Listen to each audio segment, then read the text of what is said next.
Hey there, it's Anonymous Tea, where we spill the tea anonymously. Hello, everyone. Hello, YouTubers. Hope you guys are all having an amazing day today, sending good vibes, sending positivity, sending blessings, and good energy to each and every single one of you. Thank you so much for tuning in. So, anything I say is alleged and in my very, very personal opinion. This is for entertainment purposes only. None of this is personal. The Copyright Act of 1976 is in the description box. Some meat and potatoes, some housekeeping items. It is free to follow me. Free to follow me on this channel, Anonymous Tea. Free to follow me on my other channel, Anonymous Tea Podcast. There is new content over there. Follow me on the Tickety Talk at Anonymous Tea Podcast. Free to follow me on the Instagram. On the Instagram, he's at Anonymous Reality Tea. Free to share everywhere. Free to like the video so it gets out to the algorithm. Free to share with your family, your friends, and your foes, and coming or going, hit the like button. So today we're talking Carlos King, y'all. Child, there's an interview that came out with Out Magazine, and we got to talk about it. I'm still trying to fast forward through his Monday Night Live because I'm like an hour in, and they're still not talking about anything. like make it make sense. So nonetheless, we're going to talk about this Out Magazine interview. And it says the following. It says, media mogul Carlos King teases potential Bravo return amid and his type of man. Bravo return. Oh, here we go. From collaborating with Bravo on new projects to calling himself the president of the Femme Guy fan club, Carlos King spills some tea in an interview with Out. Oh boy. Carlos King is a powerhouse figure in the world of reality television who many credit as one of the architects in the game. As a top-notch producer, King played a major role in the rise and reign of the Real Housewives of Atlanta, helping shape it into one of the most successful and talked about installments in the franchise's history. But his influence doesn't stop there. Through his production company, Kingdom Reign Entertainment, King has created his own hit franchise, Love and Marriage, for the OWN network. Interesting wording. In fact, Kingdom Reign is behind a staggering 69% of all original programming hours on OWN, a testament to both his creative vision and unmatched output. Beyond producing, the reality mayhem has also stepped into the spotlight with Reality with the King, with his candid interview series where he sat down with reality royalty stars like Kenya Moore and Nene Leakes, while also offering sharp, entertaining commentary on other fan favorites like Married to Medicine. With an undeniable eye for identifying good stories and star power, King discussed all topics without, such as tackling business affairs, his preference in dating, and much more.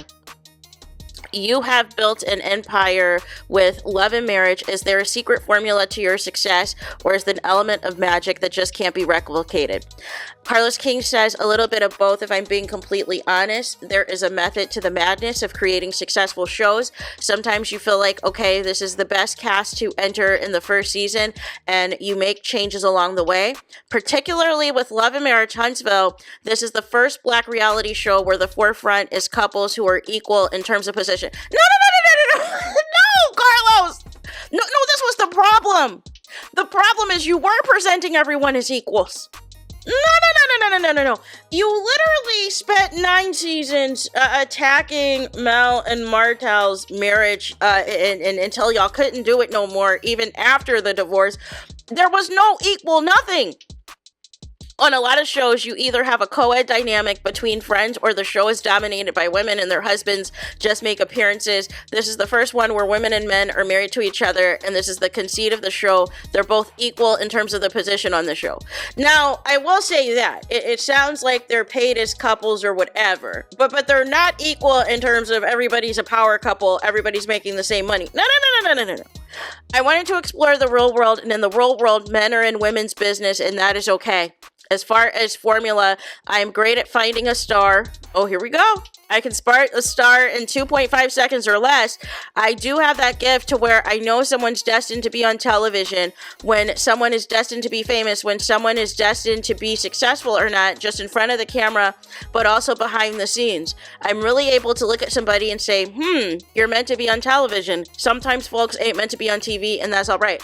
So this is interesting because you said yourself that you almost fired Tisha from Love and Marriage Huntsville because you felt she wasn't giving enough. And then once she went on the bandwagon of, trying to out Martel's mistress, Martel's concubine, then she got to stay on the show. You basically alleged and implied if you're not sharing your life, you can get up off my show, and I don't care what anybody says. Destiny was not sharing her life, which is why she was up off that show.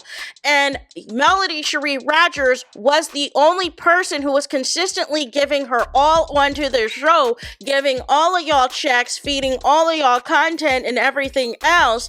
And you, instead of doing things to continue to protect your star, to protect your reality queen of the show, you decide to go on the full-on attack and just have the cast keep attacking to the point where she's like, thanks but no thanks, I am done with the show and all of the things. And you had the audacity to allegedly ask for her to hire you as her manager. No.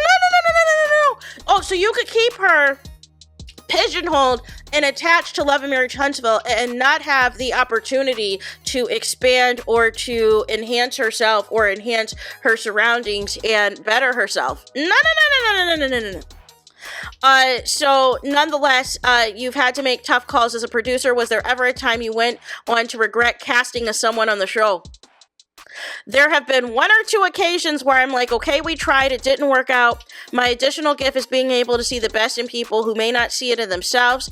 I can see the potential in somebody and say, I want to give you this opportunity because you have what it takes. One or two times I've been confronted with people who didn't believe that they could have all of that, so their actions on camera displayed that insecurity and the audience didn't connect with them.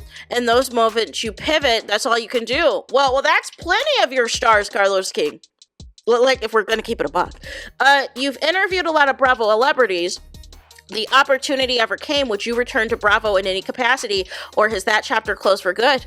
Here we go, y'all. I have a great relationship with Bravo. I pitch to them all the time. We've had a few shows in development when it comes to Bravo, and I think the audience knows this because you all watch Bravo, right? It's rare to see a brand new series on Bravo.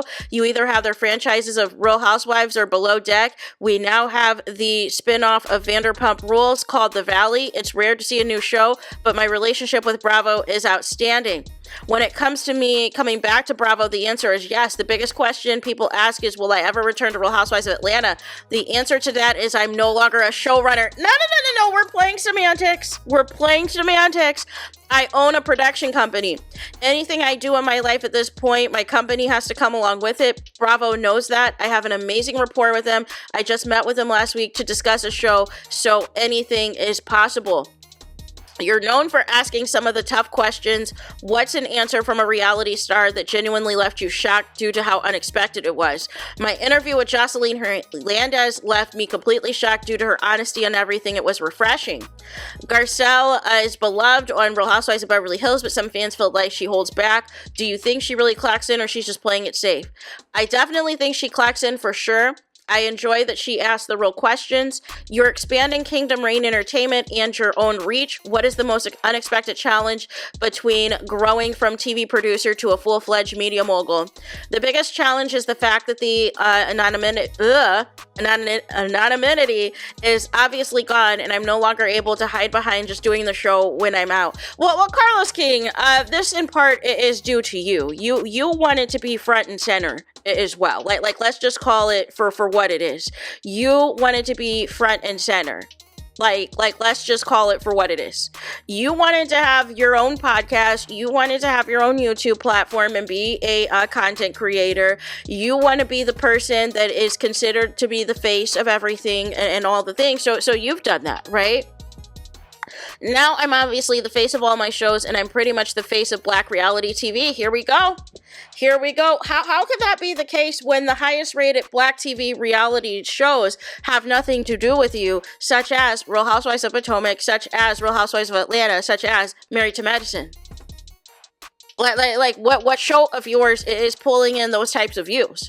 With that obviously comes a lot of conversation and a lot of moments where you have to be in a position to just focus on the work and not the chatter. That sometimes can be distracting. I think through my faith, I'm able to understand the duality in the sense of like, this is my real life. Everything else is just noise. The challenge is just making sure that I never enter the noise, because once you do that, you're pretty much a part of the conversation that isn't pleasing, but you do see the noise. And you do respond to it, even though you claim you don't see it. Everybody sees it. Everyone sees what happens, positive or negative. Everyone does. It's just a matter of who chooses to respond and acknowledge it and who chooses to ignore it. Like, let's just keep it a buck. Because you throw shots, you throw subliminals, you throw shade the next time you're in front of a camera, so you definitely know what the people are saying. The challenge is in making sure I never enter the noise, because once you do that, you're pretty much a part of the conversation that isn't pleasing. Do you think the world is ready for an ensemble cast of queer people on a TV show that is similar to Real Housewives? MTV had the Real Friends of WeHo, which is no longer on the air. Do you think that's possible in the future? I thought that they had the Chasing series. Isn't that made up of all LGBTQIA of the community? Isn't that the case? I'm confused. I created Styling Hollywood with Jason Bolden and his husband, Adair Curtis. Everyone loved that show at the time when it was on Netflix, but in 2019, your show had to be seen equally across 190 countries on the platform. That was the metric in terms of what Netflix determined for a successful show. The metrics now 6 years later are different. I created a show that I wanted to see more queer people on TV. Jason and Adair are my friends in real life, and they're definitely a power couple that's relatable. They're just beautiful men inside and out and raising a growing family with their son. So the door is not closed to that. Everything is about timing. Who would have thought that reality TV would be dominated by black female ensembles? That really didn't start until Real Housewives of Atlanta came about. I think once that one happened, you'll see others follow suit. Your success story is inspiring. What is a moment of struggle that people don't know about that shaped who you are today? Leaving Detroit, Michigan with $500 in my pocket and going to NYC, I struggled with odd jobs here and there to make ends meet until I got a PA position at BET years later. If there was no reality TV and you had to pivot into a completely different industry, what do you think you would be doing today? I would be a journalist doing entertainment reporting. Oh, okay, Portia. You would create many spaces for reality stars to shine. Have you had a moment where you felt like you personally weren't getting your flowers? Listen, when you're a person of color and a queer person in a space dominated by non-POC and non-queer people, you do sometimes feel like your flowers are not given to you. I think we can all relate to that, regardless of what field we're in. So I've absolutely felt that way. There are moments where even today, I have felt that way. Hold on, gotta answer a message.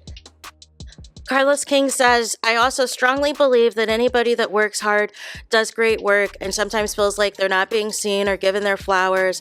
It only matters what God sees. It only matters what He sees, because He is the one that is going to push you to greatness and make sure that you're propelled to your highest self. So once you get that, you'll be able to honestly know your worth, what God has a higher power, and that He is going to usher you there. How to negotiate or raise your salary, how to show up at work, how to be the best professional you can be. The mistake a lot of people make is going to social media and dissing their employer or their boss. I feel the shade. I feel the shade. The mistake that people make is going to social media and dissing their employer and dissing their boss. Did you sit down and have a meeting with them?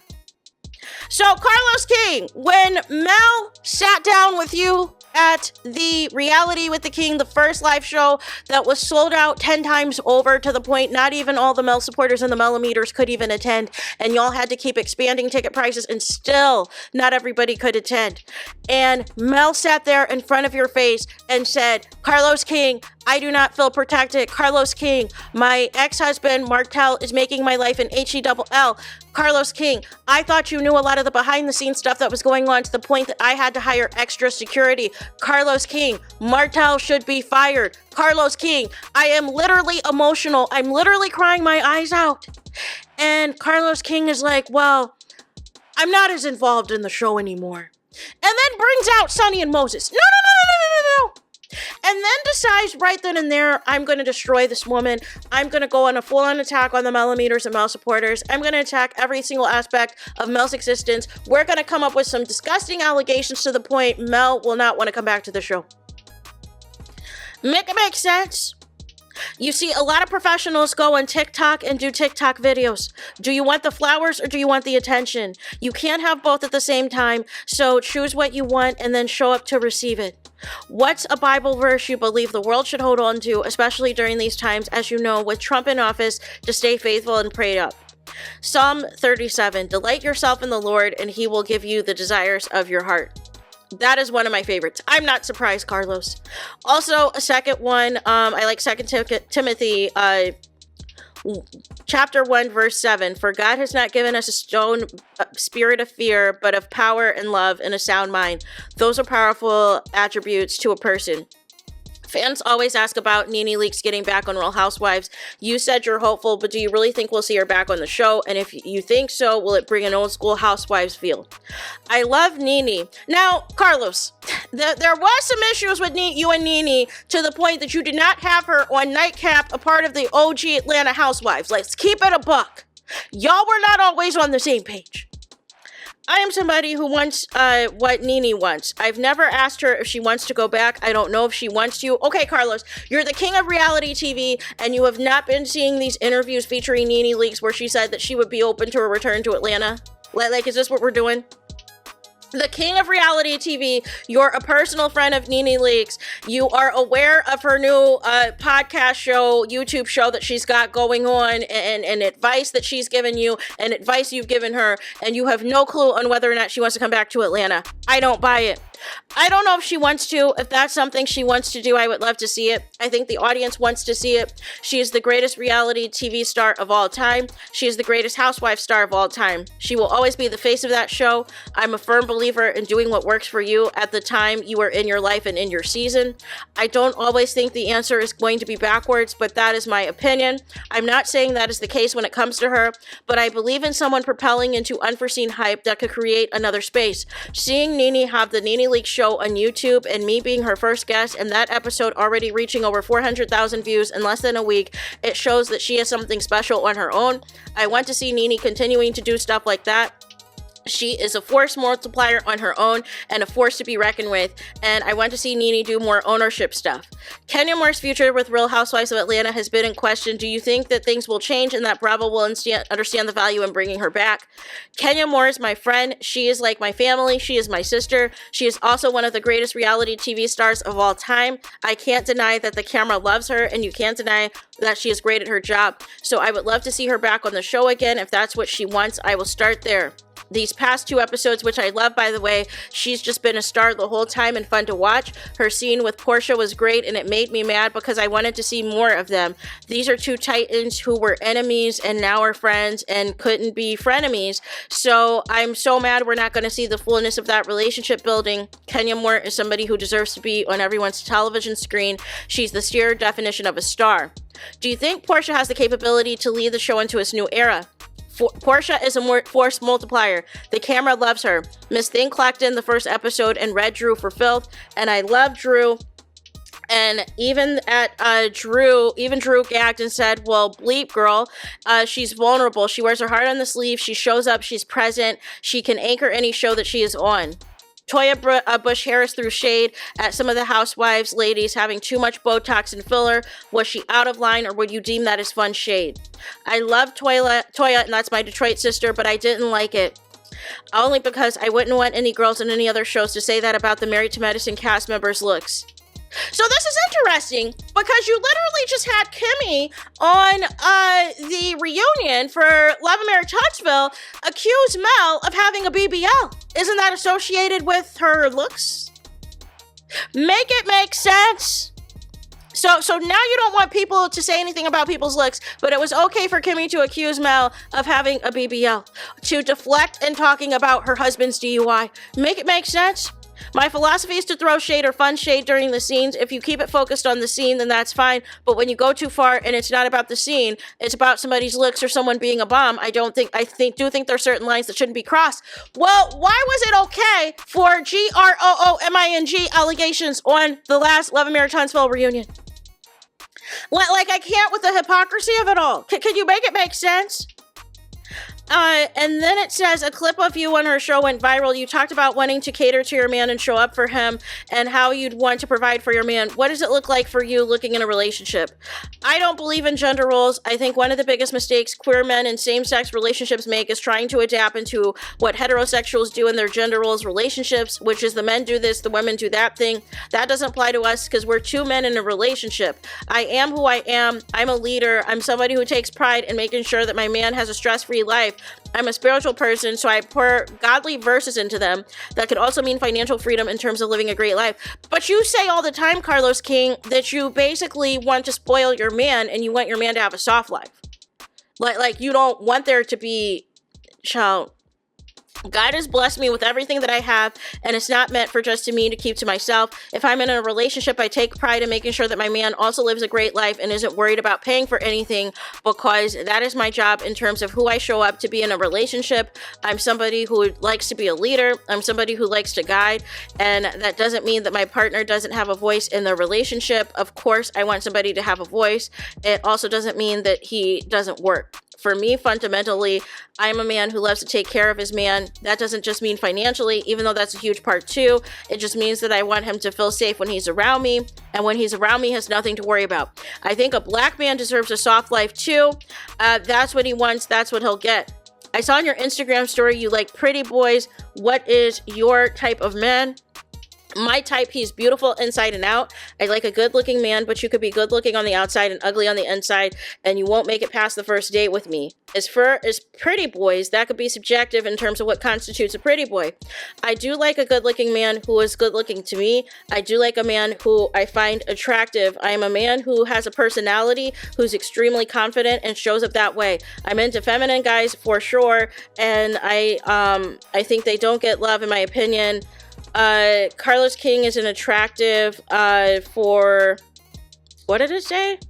Sorry, I was trying to figure out what else. Carlos King's an advocate for an attractive femme guy. I'm the president of the Femme Guy fan club. What is a non-negotiable for you when it comes to dating? Don't lie to me. The moment you lie to me, I'm out the door. I say this on first dates. I'm very direct. I had a first date last year and it went for 3 hours. He said something to me at the end of the date. A few days later, I found out he wasn't truthful about all the aspects he revealed to me. I immediately ended it. Don't embarrass me.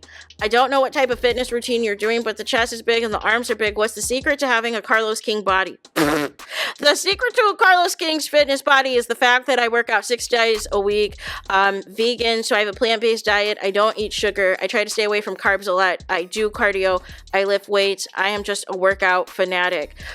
So that essentially is the interview. I probably could have bypassed the last part about Carlos's personal life because I don't really care about that. But nonetheless, I felt there was some hypocrisies in here, and I just find it hilarious that he feels that he is the expert on talent. He is the expert on all of these things, and the comments that he is making about these shows are very interesting, considering the opposite completely happens on his shows. So that is all that I got, y'all.